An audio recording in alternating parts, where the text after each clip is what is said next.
Hai guys, jadi kali ini kita akan belajar bagaimana caranya untuk memunculkan penggaris atau ruler di sini dan bagaimana caranya mengubah satuannya. Lalu kita akan belajar bagaimana caranya menggunakan ruler atau penggaris tersebut. Nah, pertama-tama kalian buka dulu filenya di Word kalian, lalu kita masuk ke menu View yang ini ya. Picik View di sini. Di menu View, kita picik ruler ini, dicentang, lalu penggaris atau rulernya itu sudah muncul, tapi ini masih dalam satuan inci. Sekarang, bagaimana caranya kita mengubah satuan inci ini menjadi sentimeter? Caranya adalah buka menu File, lalu buka pilihan More, ini ya di bawah, dan picik Options, lalu kita picik Advance, kita picik dan kita scroll sampai nemu tulisan display, kita picik di Show Measurements in Units of, picik di sini tombol kecil di samping dan klik centimeters. Nah, lalu kita oke di bawah. Sudah, ini jadi satuannya sentimeter. Sekarang bagaimana caranya kita memanfaatkan si ruler ini?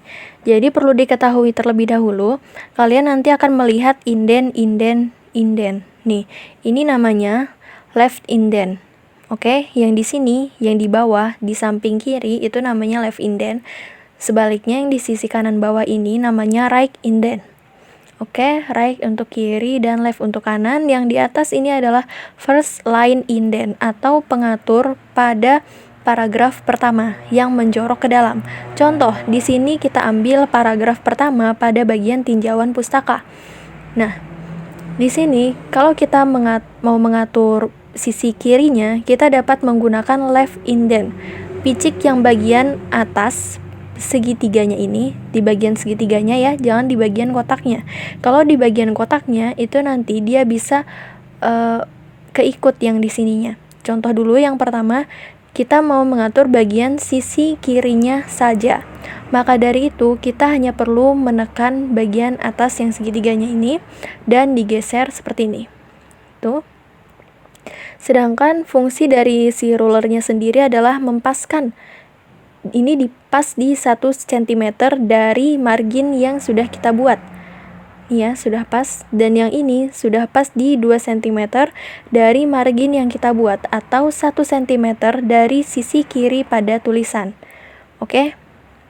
Ini contohnya kita gerakan bisa ya.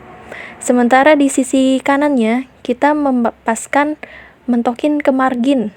Untuk yang di bawahnya tadi yang saya bilang bisa menggerakkan keduanya, ini dan ini, bisa kita coba di sini.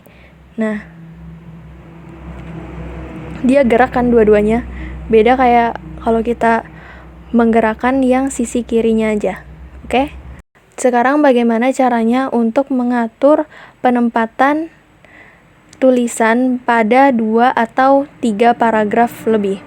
Nah, di sini kita bisa zoom out dulu. Lalu kita blok sampai ke sini ya.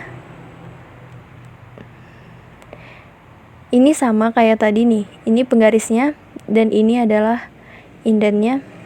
Tinggal ditarik-tarik aja dan semua paragraf kalian bisa ke geser.